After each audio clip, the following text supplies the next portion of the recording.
Hello everybody. In this video we will try to talk about Revati nakshatra. Revati nakshatra ranges from 16 degree 40 minutes of Pisces to 30 degrees of Pisces. So it is the final nakshatra, the 27th one. It's completely in the sign of Pisces, which is a watery sign, and Revati is a Mercury nakshatra. The meaning of Revati is wealthy. So you may think it is the final nakshatra, so there should be something related to resolution. But here we talk about wealth. We talk about some kind of auspiciousness. So this particular nakshatra is very much connected to duality. Because if you observe the symbol of this particular nakshatra, two fishes that are in the opposite direction, that can be treated as a symbolic representation, and that's where the concept of duality comes here. We'll talk about that more later. And also, a fish swimming in the water is an obvious choice of symbol for this nakshatra, because as it is the final nakshatra, even if you observe the soul's journey in order to take birth, let us say a soul traveled from somewhere and actually came to the mother's womb when sun is in Aries. Then by the time sun reaches Pisces, you would see the baby is born. So this kind of, in from the water, a fish is just traveling in water. How it travels in water, the same way baby comes out of mother womb. That kind of representation also you can observe here. So a fish swimming in the water is an obvious choice as a symbol, right? And you can see it is also represented by two fishes swimming in opposite directions. And a fish swimming in the sea can be used as a representation. It has been used from time immemorial actually, to show the soul's journey in the waters of the universe. And also, if you observe, Vishnu, the preserver among the Trinity, is often shown sitting on top of a sea of consciousness. So the concept of Vishnu also comes here when you talk about Revati nakshatra. So the fish swimming in the sea also suggests a kind of path. This nakshatra has a lot to do with the paths of all kinds, whether it is just a path to one's house or the whole life path, any kind of path, right? The kind of path you choose. When we talk about Revati, we talk about paths. So knowing and following one's path in life is the biggest penance of all. When you talk about the last sign, that is the Pisces, the last nakshatra, Revati, you talk about penance, right? So you talk about some kind of spirituality also here. So the kind of path you follow is very, very important, right? So at the end of everything we talk about, at the end of a person's life, we talk about what kind of path he actually followed. So that's where the concept of path comes here. and the path of liberation, because it's the final nakshatra. So this particular nakshatra, as we know, is the last among the nakshatras. So we mainly talk about the spirituality, the moksha, final enlightenment, this kind of things. So moksha doesn't actually mean liberation from all the cycles of births and deaths, because most of the times what happens when a soul leaves a body, it incarnates, right? It actually takes another body, right? The cycle continues. So to find one's true path in life, one has to learn to see the bigger picture also, right? So how it happens basically, right? It happens through connecting oneself with the universal mind. You connect yourself with the universal mind, and then you can be tuned, you can be tuned to that, the infinite consciousness. So how you are able to tune to the universal mind, right? So that only, these are all connected, the kind of path you follow, the spirituality, the enlightenment, and also how you connect to the universal mind, because it is the final nakshatra. So we talk about this kind of things. And there's a lot, uh, it's there's a lot related to the communication also here. And because it is a mercurial nakshatra, it's a final mercurial nakshatra, because the first one is Aslesha, and whereas second one is Jyeshtha, and third one is Revati. So Aslesha, if you treat it as a seed, and Jyeshtha is a flower of mercurial energy, and the peak of mercurial energy you can see in the uh, nakshatra Revati, right? It's a third and final nakshatra of Revati, of Mercury. And another symbolism of Revati nakshatra is a drum. A drum is not the kind of Dhanishta drum we use actually while talking about Dhanishta nakshatra. Also, we take the symbolism of drum, but here the symbolism of Revati is a drum, which is in Indian continent. It is basically called as Nagada. Nagada is a kind of in ancient times, or even in when there were kings and all the times, they were using a kind of drum, right, uh, in order to communicate something. It's something like when a person wants to declare something, or when a person wants to announce something to the people in the village or people in the kingdom. Initially they make some sound with this drum, right? Nagada. So it's not it's not a drum played by hands, it's a drum played by sticks basically, right? That's the most important thing.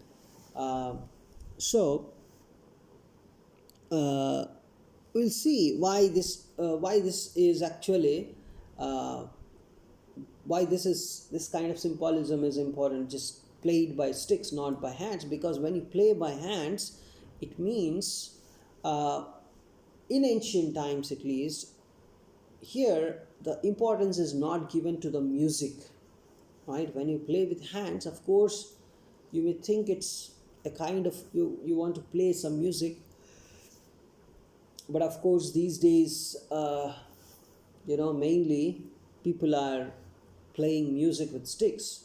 That's a different thing. But here, the main stress is on sticks, just because it is not, and it's not about music, it's about announcement, it's about giving some information. In that kind of sense, we have the symbolism of drum here, right? So Revati drums are always, you know they always have some relationship with bringing news, right?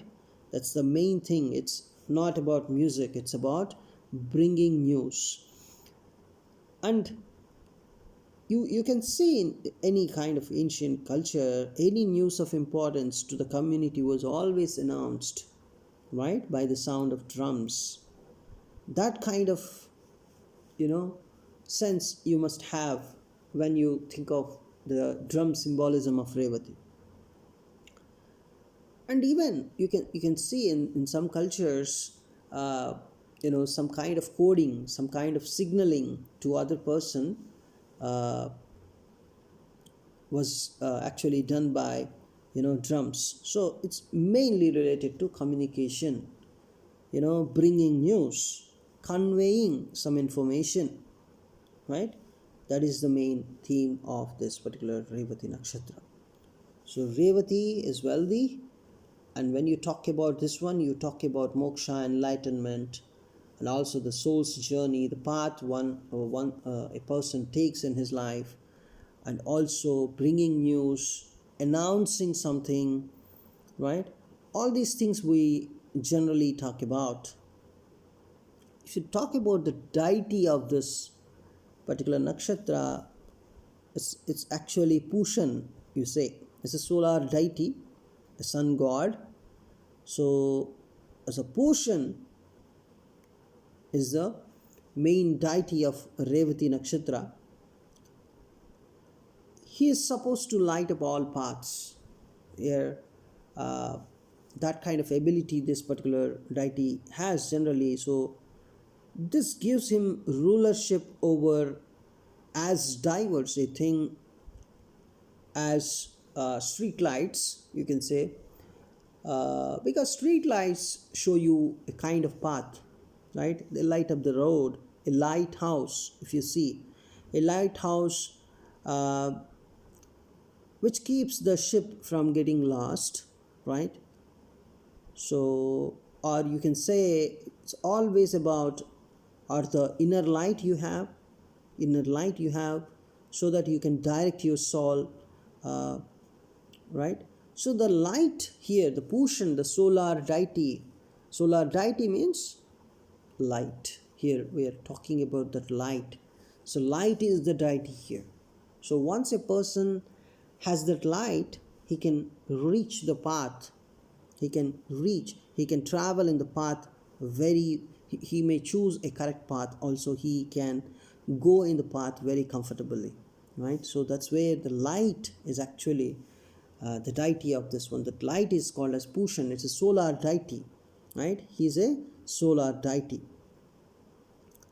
So even in the ancient cultures, the solar deity Pushan is actually represented as, he's always portrayed as standing at the beginning of all paths, right? Standing at the beginning, because he's showing that path. He's showing the correct path. So it's this particular deity, this particular nakshatra is also related. It's very popular because of this deity. It's connected with safe travel, right? This nakshatra is also connected with safe travel. All kinds of traveling, any kind of it can be the physical travel, the mental travel, the emotional travel, astral travel, causal travel, whatever travel you say, this nakshatra is also related to traveling, right? So Pushan is supposed to be more nourishing. He's a very soft deity. He's a light, basically. He's a light showing path, right? So it's a light showing path, the good path. So obviously when you follow a good path, right? So just getting wealth, prosperity, and any kind of completion uh, is very easier, right? It's a very good thing. So it is not hard to see how fruitful journeys, fruitful life paths will bring all these things, the wealth, the prosperity, very very easily and automatically, right? So if you see Vishnu, the preserver among the Trinity, is the right, is another deity, another god we actually associate with this nakshatra. So at the time of the final dissolution, it's Vishnu's job to gather together all of the universal life force and consciousness, because he's the maintainer, right? So when he wants to, once Vishnu's job is done, the job of Rudra comes, the job of, the Shiva comes. So Vishnu has to hand over something to Rudra, right? There is a handover process here. So at the time of final dissolution, it's Vishnu's job, right? um, whatever life, whatever consciousness the particular person has, it's Vishnu's job to hand over to the Rudra. So that's where Vishnu, the concept of Vishnu comes here. So it is the gathering quality. So it's there is an energy of gathering here, right? So the quality of gathering. So when you talk about Revati nakshatra, we talk about gathering. It is the gathering quality of this nakshatra which makes it wealthy, right? It can be material, or it can be spiritual, whatever. So when you talk about Revati nakshatra, you talk about the gathering quality, because it is a final nakshatra. So let us say we talk about the liberation of soul, liberation. Then also Vishnu has to hand over all the consciousness, all the whatever things the soul followed in its journey in this life, all he has to hand over to Rudra. So gathering is the main quality that we discuss.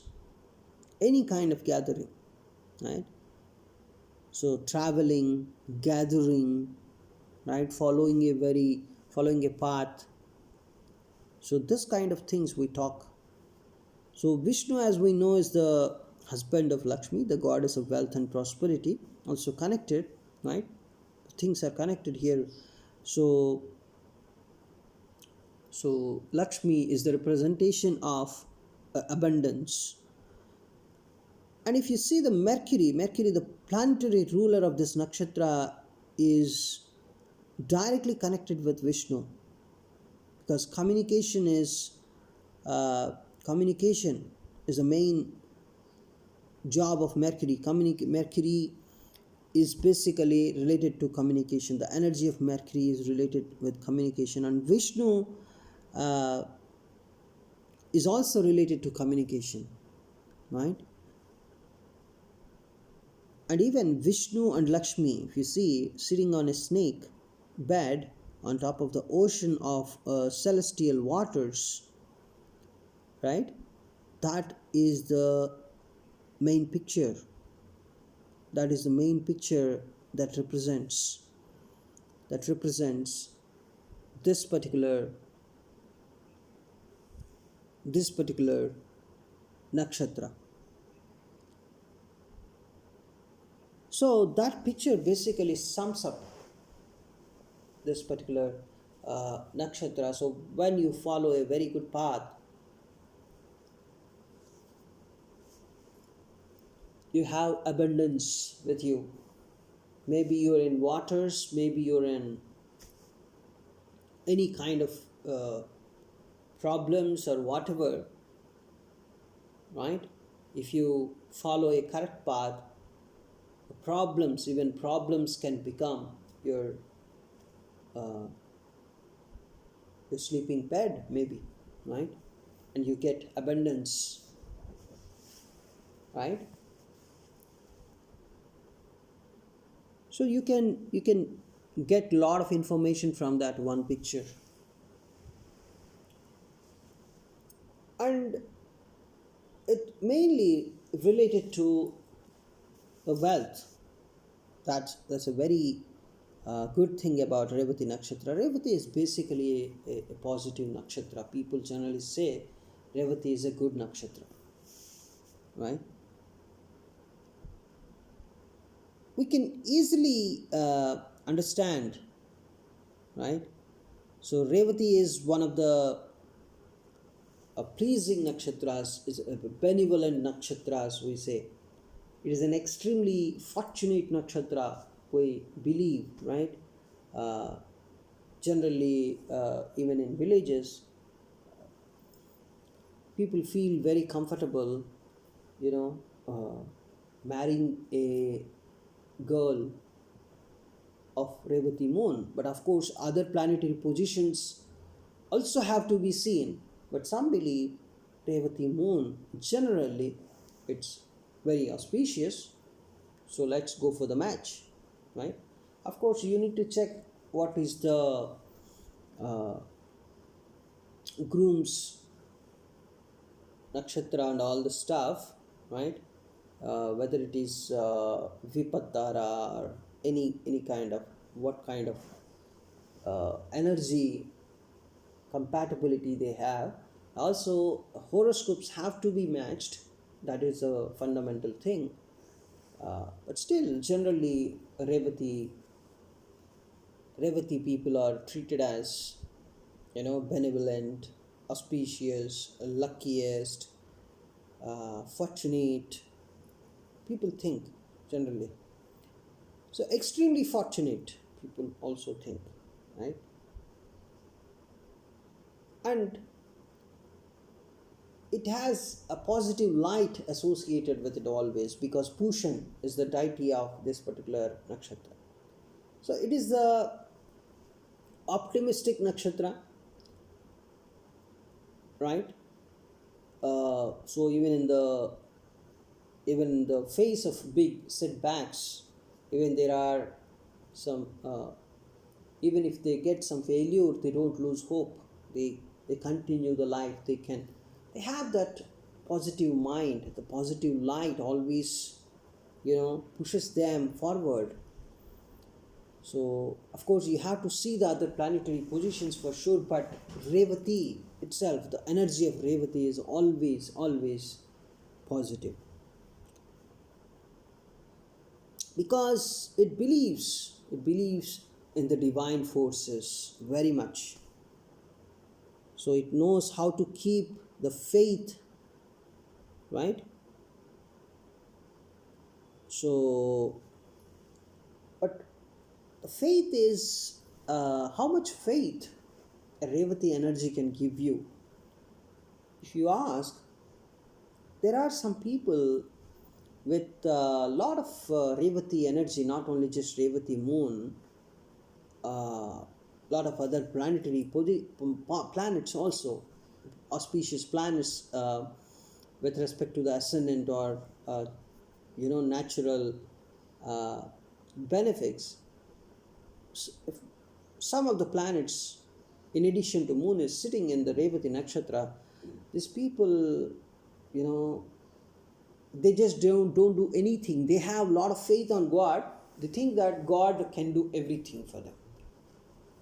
Even it is enough for them to sit ideally. God will do everything. Even God bring food. God gives food. God nurtures them, nourishes them. God makes their life everything they believe. God can do everything for them. They believe in divine forces to that much extent, right? It's a negative quality basically in the modern days, right? So they don't do anything. They believe God can do everything. They have that much of faith on God, right?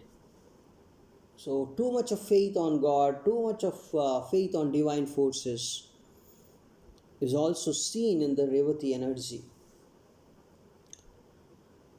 So a lot of the natives born under this nakshatra generally Revati moon or very good Revati energy with because of other planets, they tend to rely too much on belief. The belief system is very strong for them, right?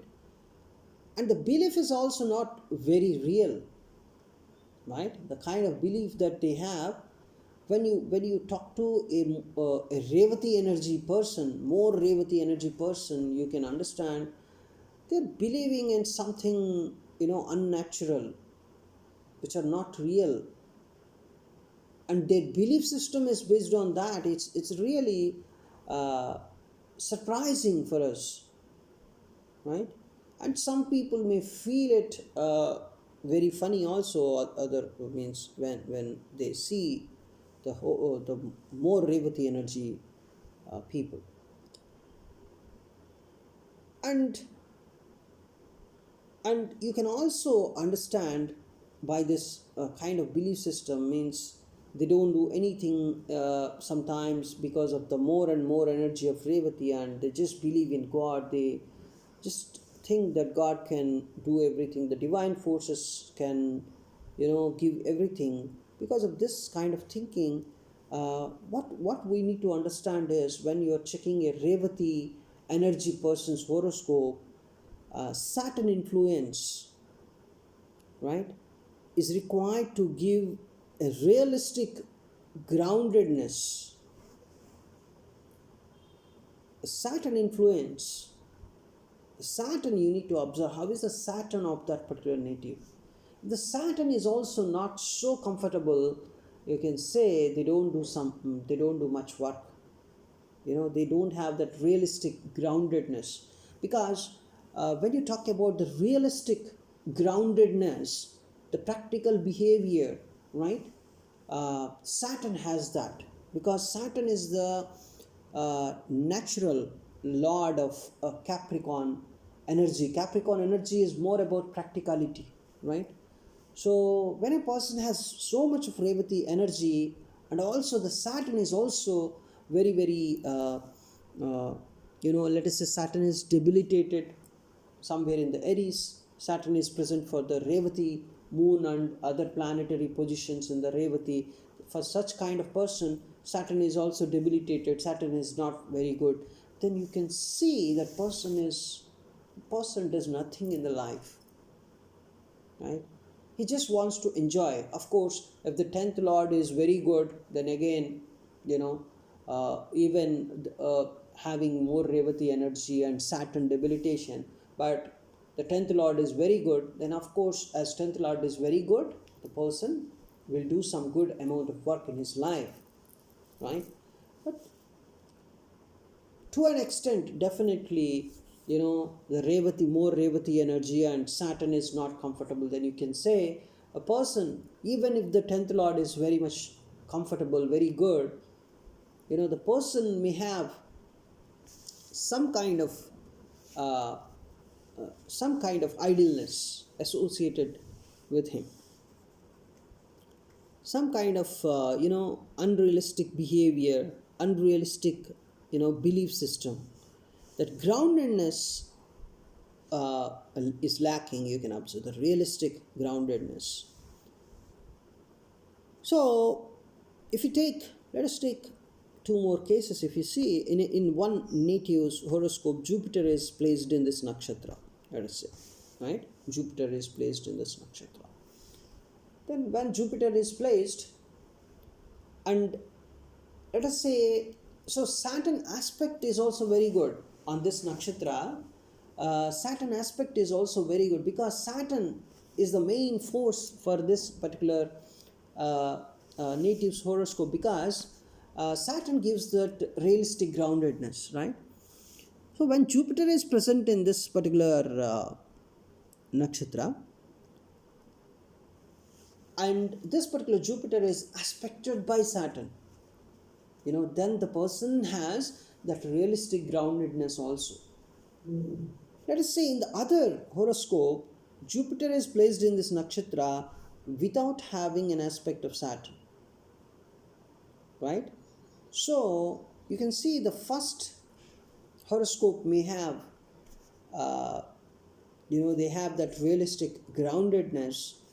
They can get more benefits out of this nakshatra, the wealth mainly, the wealth and prosperity, uh, you know that the native having, let us say, Jupiter in the Revati and with Saturn aspect can have that realistic groundedness and can reap the benefits of this nakshatra, can get more wealth and prosperity. Whereas the person not having a Saturn's aspect, right, on the Jupiter placed in this nakshatra, he may not have that kind of reaping the benefits. He may have more, unrealistic belief system by which he may be ideal, not ideal. Uh, he may not do anything. He may be idle most of the times, right? Or he believes more and more in God and he lacks that realistic groundedness, and so that he cannot get that wealth and prosperity. Having more belief in God, right? Too much is always dangerous. That is one important thing you need to remember here, right? So in this way, you can also make a point here, make a note here. It's a kind of dreamer nakshatra, the nakshatra of a dreamer. Because when you talk about the final things, the 12th house or the final nakshatras, you talk about dreaming also a lot, right? The dreaming energy also comes here. Because of that unrealistic behavior, the dreaming energy, you talk about dreams here, dreamer. It can create whole worlds around itself, that kind of dreaming. So this is because of its strong association. You can say it has a very good association with Maya. You can say the illusory quality related with Vishnu. And some people say the whole world is just the creation of illusion of Vishnu, right? So the illusion quality related to Vishnu, that's where the drama of life also comes, right? The whole life is actually, the whole life is actually created by the illusion of Vishnu. So a lot of the natives, if you observe with very good Revati energy, they tend to live in universes of their own creation. They have their own dream worlds around their head. It is basically the Maya, the Maya, the Maya, and the Maya, right? That Maya is also required for enlightenment, right? When you are more associated with Maya, then one day you can understand that everything is Maya, and then you see the path of liberation.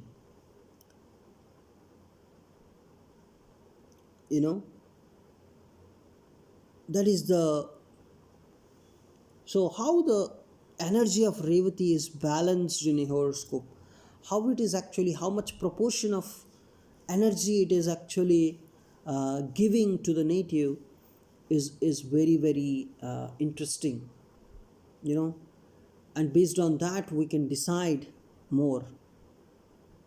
And Revati people are always supportive of others, right? uh, they're very supportive, they're very positive,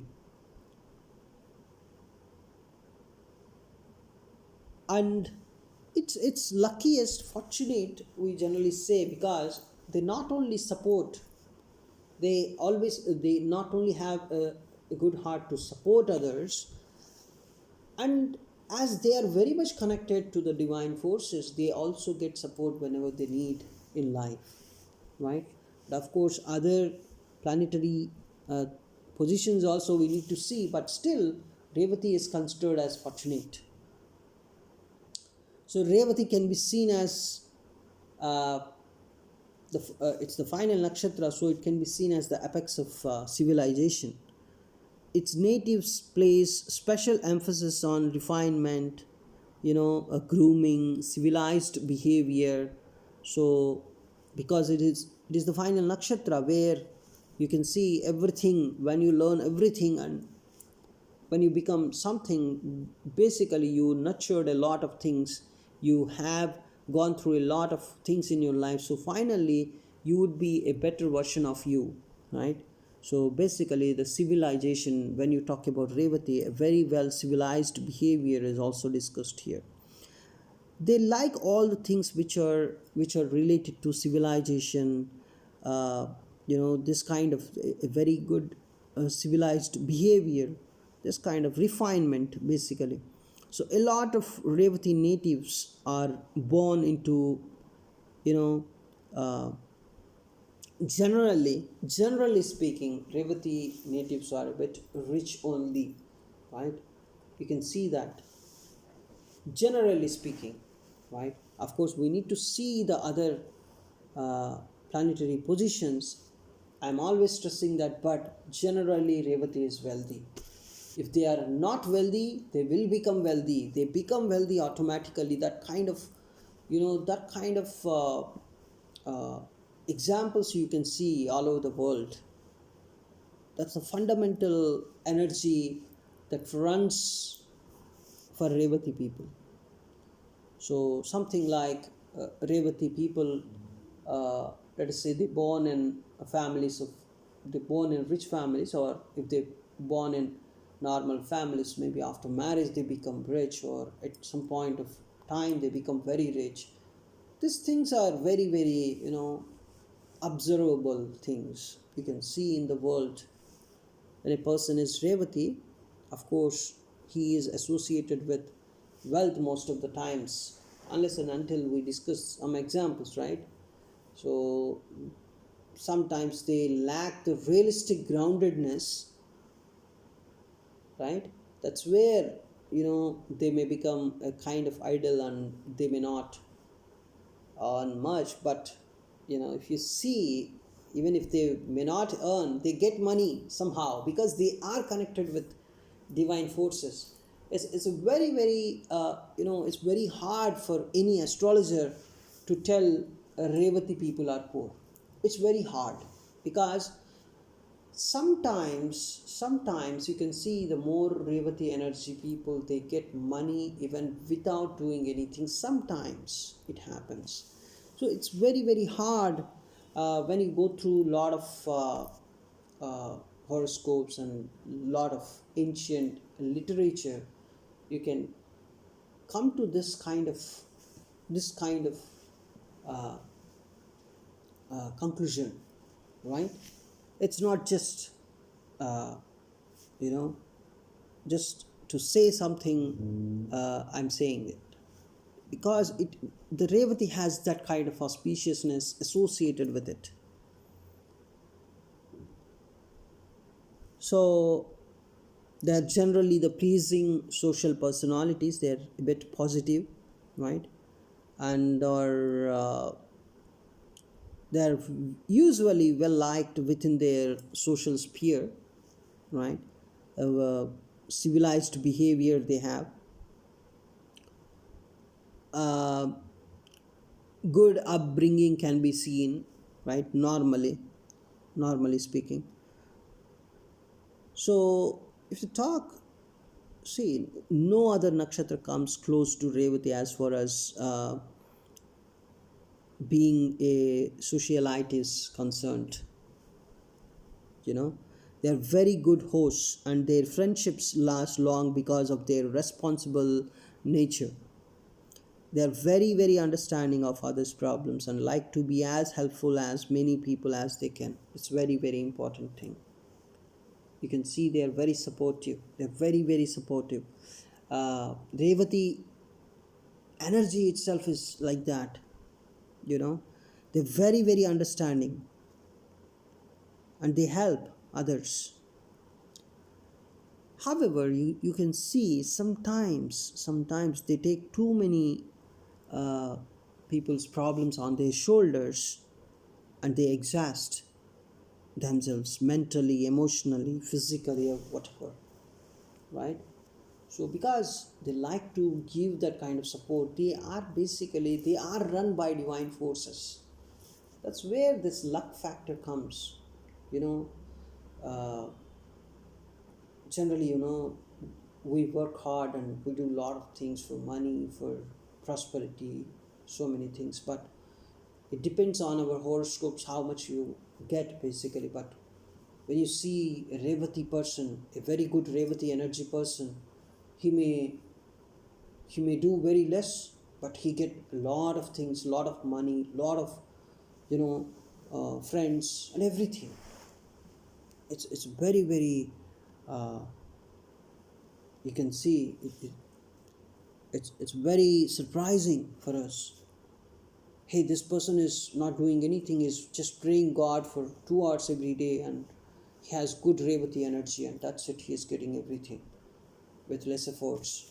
And he's very socially very well behaved, very civilized, and also he has very good friends. He supports all his friends, and all his friends also like him a lot.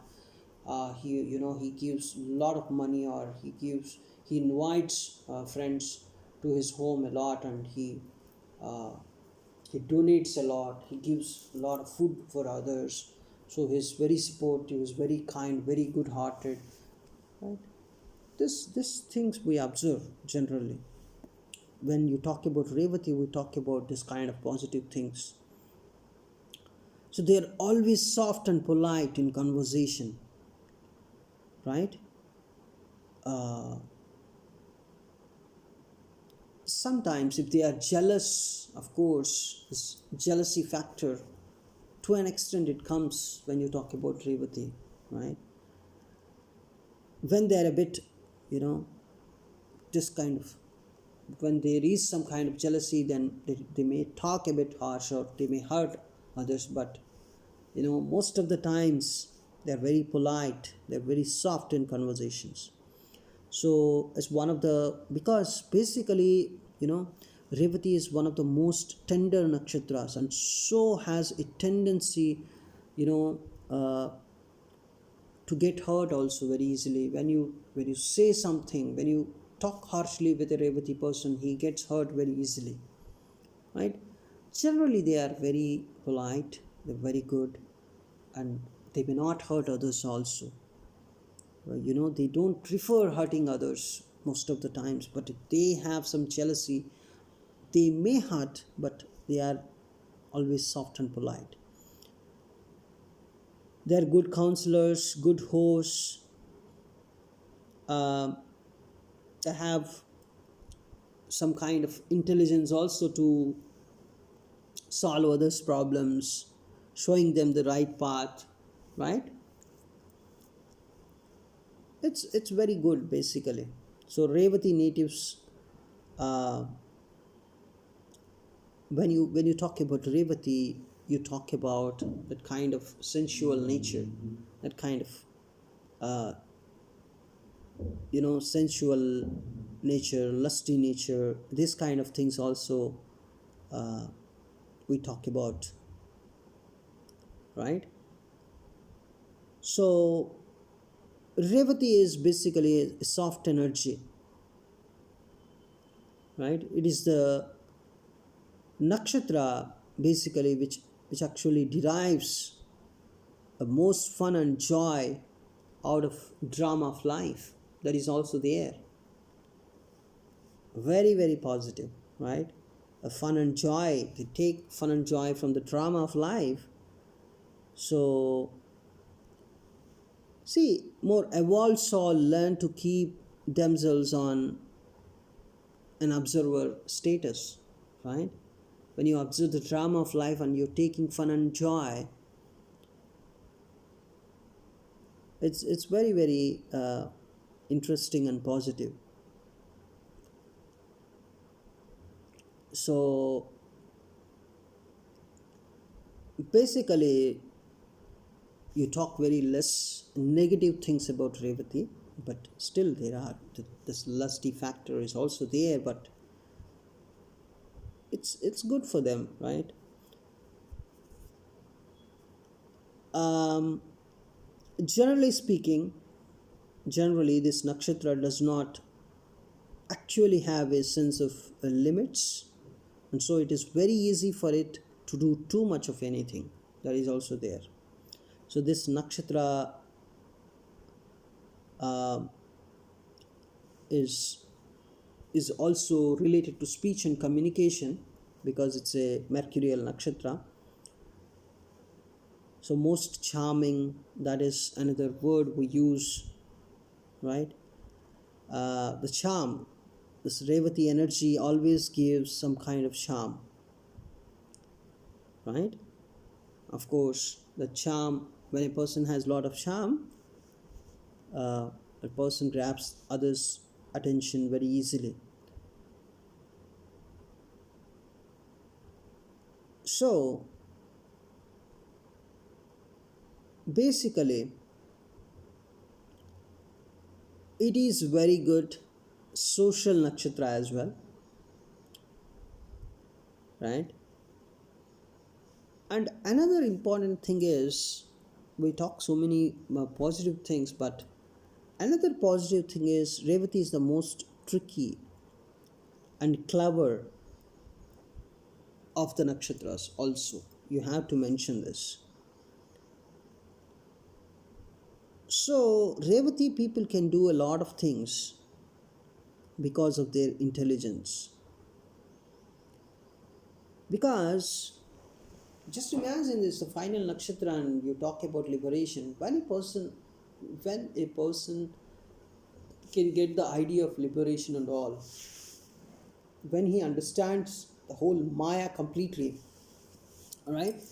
So, liberation, when you talk about liberation, it's a final nakshatra, so you talk about it. And more evolved souls, generally, the more evolved souls, people who completely understand the Maya of life, you know. So, generally, Revati is good, but if some negative impact on this Revati energy can make the person less evolved, right? That is also there, because you talk about evolved souls when you talk about Revati. If there is a negative energy there, evolution is less, right? Rich is the word that we continuously use, right? Financial wellness. Uh, they behave like that sometimes. They are the kind of richness, they are basically rich, they are lucky, but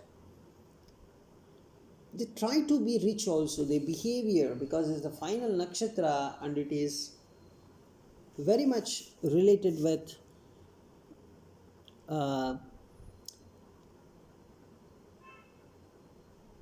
even if you see a Revati nakshatra person, you feel he is a bit rich. That kind of energy is always running, right? So that's it. It's some of the important things about Revati nakshatra. So it's very auspicious, fortunate. Only thing is lacking that realistic groundedness sometimes. Uh, Not sometimes, it can be most of the times also, but they are lucky enough to get something good in their life. If you observe their life completely, Revati energy person, you can understand, even though they are not, you know, uh, that much uh, capable. Sometimes I need to use this word. They get things. They get things running. They they are lucky basically. Revati energy gives luck. So we'll talk about this nakshatra more in other videos in the future. Thanks for watching this video.